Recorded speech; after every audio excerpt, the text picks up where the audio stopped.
Hey everybody, how you doing? It's Dean Fertone here. We've done a couple of installments before about my MG.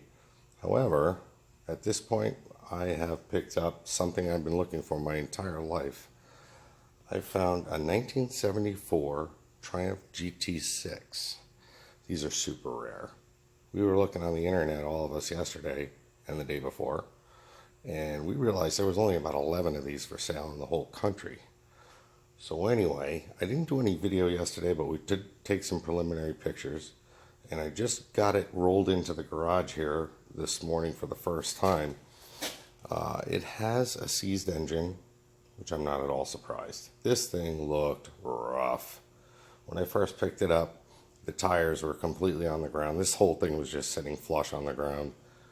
It looked god-awful. However, when we came back, we stopped at a tire place that I use, and we slapped some tires. There was 3 loose wheels in the car, and I pulled one off the car. We slapped some tires on it real quick, a size we don't hear very much anymore, size 13.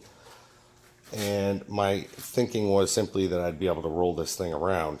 Also, my thinking at the time was, I don't care if this thing sits in a corner for 5 years or wrapped in cellophane or whatever I had to do to it. I really didn't care because I've loved these since I was a kid. They're so rare now. There's so few of these, and I just felt like it was a good idea to grab this thing. So we got home yesterday only to find out, I was like beside myself, pleasantly surprised to find out that what I assumed was going to be an absolute horror show, and I was prepared to deal with that, was the fact that when you look inside this car, and I'll show you in just a minute, the floorboards are rotted right out to the point where they're not there at all. Zero, none. Complete square in front of the driver's seat and the passenger seat where you're just looking at the ground. Naturally, I just assumed this whole car was going to be a complete rot box. As it turns out, I'm shocked, absolutely shocked. Also, that said, I found a few other things that really encouraged me, especially about the engine.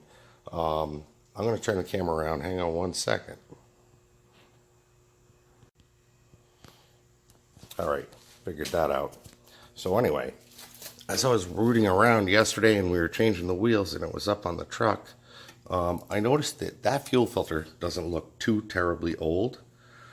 It's got an Excel coil on it.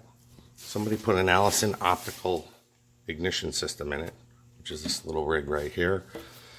Pretty common for all these things, as the fact that they either had points or when they finally went to some form of electronic ignition, it was Lucas. And yeah, say no more.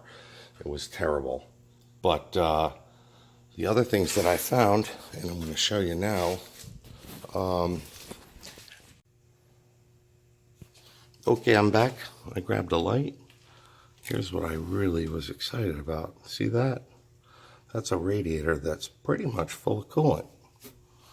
So the reason that's so incredibly cool to me is I went to look at an MGB about a month ago, and that was also seized, and when I pulled the plugs out, I found cylinder number 3 full of coolant.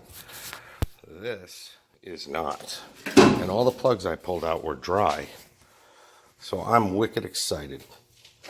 I think this thing's gonna spin freely. Like I said, I put Freol in all the cylinders. I'm just giving it a little time.